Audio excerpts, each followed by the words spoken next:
कुठेतरी आपण देणं लागतो या भावनेतून आजचा दिवसाचं औचित्य साधत आमच्या ज्या क्लबचे सभासद आहेत, सदस्य आहेत, मंगेशजी पवार, त्यांना एक गोष्ट उमजली की अरे आज चांगला दिवस आहे, अक्षय तृतीया आहे. लोक अक्षय तृतीयाला काही ना काही सुवर्ण घ्या, काही घ्या असं करत असतं. त्यांना सुद्धा कल्पना ती खूप चांगली होती.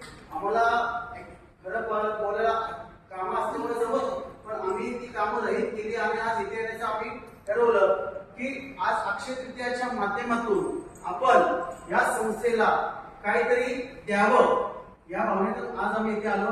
माझ्याबरोबर आमच्या क्लबचे सदस्य अरविंदजी चोकसे आहेत, मंगेशजी पवार आहेत, आमच्या सौ गीतांजली कोसंदर ज्या संस्थेच्या अध्यक्ष आहेत त्या आहेत, आमच्या ग्रुपच्या आणखी एक सदस्य आहेत त्या कल्पना भोगले, त्या आता उपस्थित नाहीत, रत्नाकर आंबे म्हणून त्या आलेले आहेत.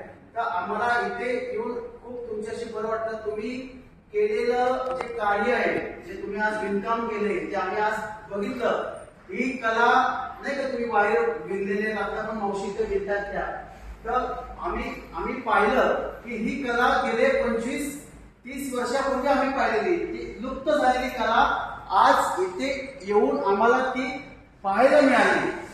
बरं वाटलं मनाला, कारण की जुनी